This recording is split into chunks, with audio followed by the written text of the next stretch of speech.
Austin, I think it's exactly what you thought with this team. I mean, the defensive line better be the story. If they're not the story of this spring, then you've got some concerns, right? That they should be the story. They are the story. They've set the tone for the first two scrimmages. Those young offensive linemen are getting beat and battered every day, which is not the worst thing in the world. But this is about where Tennessee's at in the defensive front right now, in my opinion. 100%. Obviously, I think there's been some good there from a standpoint of, like, besides the defensive line, you've heard the defensive backs have flashed, how much more athletic they are. You've heard that, some of these younger wide receivers have flashed. Again, that unit more athletic. Some positives, with Deshaun Bishop, just based off the fact that, you didn't have Peyton Lewis in spring and you lost Cam Selton. So, and you just can't afford to throw Dylan Sampson out there and push him a ton of work, because how important he is to the football team. So I think it's a combination of everything, but you're right. It all starts with the D-line and Nico, but the D-line specifically as a group. And I think that it's good to hear that those guys have taken what they did last year and they built upon it this offseason. Rob, it feels like Josh Heupel just really – he likes where this team is, knows that they have a long way to go, knows that you're never perfect, but in just kind of seeing what he has to work with right now compared to 3 years ago at this time, it's a mile of difference. It feels like he likes his team, he likes the progress, and he knows that once you correct a few things, they can go off in the fall and win some games potentially. Yeah, I just think through recruiting, through development, through the portal, I just think the most obvious difference is just roster, development. And it's, it's Captain Obvious, but it's also really true. When you look at, how they stack up against, their peers in the SEC compared to what you're talking about, Eric, 3 years ago. It's just night and day when, when we're on the podcast and the issues that we're talking about are, depth at, who's going to play left guard, depth at, wide receivers, sorting that out as opposed to, do you have four linebackers or, do you have a legit too deep in the secondary? I mean, Tennessee has the problems they have now are the problems that teams are worried about making the playoffs have, not the teams that are worried about, having a winning record. Well, you think about it. When you look at this team from a year ago, who do you think they're going to really miss, right? Okay. I mean, Tyler Barron was very productive, but I think everybody will tell you that they can replace him. And you've heard the coaches talk about how much more they like the room and the chemistry there. And then Jalen Wright. Outside of that, who on this roster do you look at and go, that was here a year ago that's no longer here? Do you say, man, that is a major loss to overcome? Whereas the previous year, you're replacing Hendon Hooker, you're replacing Jalen Wright, Cedric Tillman, Byron Young. You just don't have that. That's why there's so much enthusiasm and optimism because, even through the portal stuff, you didn't lose.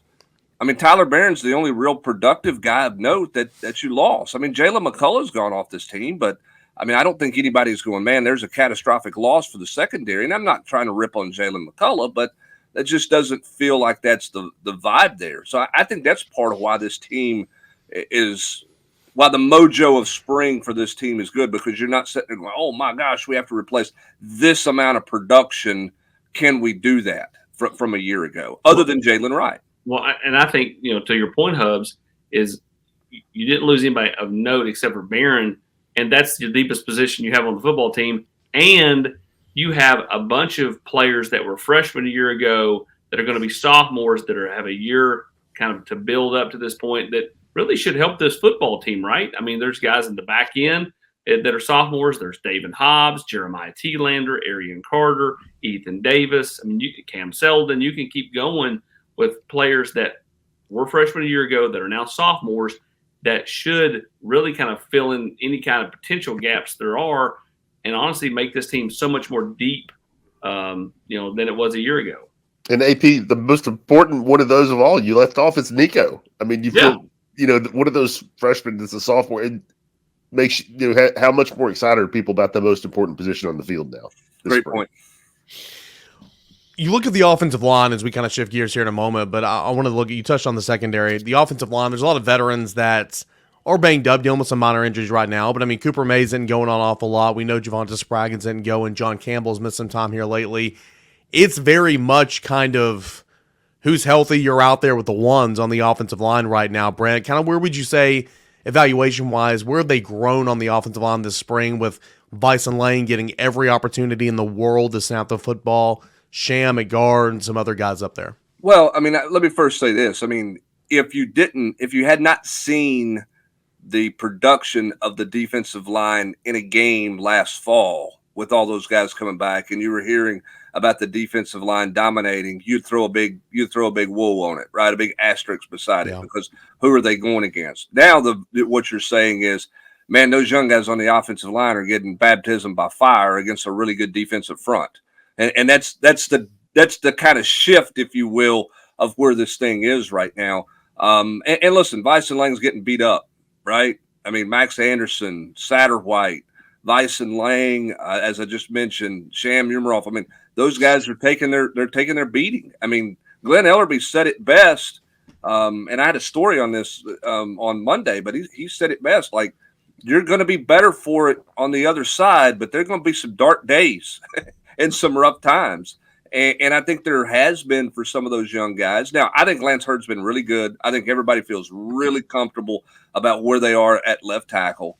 John Campbell's got to be out there. You kind of wonder, like, let's get to fall. I think that's kind of where John Campbell is and kind of where everything is with John Campbell right now. It goes back to two things for me on the offensive line. Who's the backup center and who's going to be the left guard? And you just got to figure that out. They have enough. I don't think they need to go portal shop in AP for a left guard. I think there's enough bodies in that room that you ought to be able to find a left guard who can be more than serviceable for you at that position. And then you got to find a backup center, and you got to hope that Cooper Mays stays healthy. But listen, I think that this spring is a blessing for the offensive line because it is about finding out who can go, and all those young guys getting more reps than they could ever imagine is only going to benefit their development down the road, in my mind. Yeah, I agree. Again, I think that, you hit the nail on the head with every bit of that. And, I don't think you have to go to the portal for a left guard. And we'll see on running back. If you said put money on it, you have to put some kind of money on it. I would tell you they're not going to go to the portal for a running back. As we said here on April 9th. So, I mean, time will tell, but it does not feel that way. At some point, they've got to, let, Lampley run with it, Andre Keurig, Dane Davis, Sham Umarov. At some point, they've got players that either have played or have talent that they can put into that left guard spot, which is why, like, when you're under scholarship limitations as is, push some of those guys. And if you give one or two more scholarships this year and you feel like you're deep enough, the quicker you can get to that overall number, the better. Like, this is a deep football team in a lot of ways, in a lot of areas. There's no reason to take a body to take a body.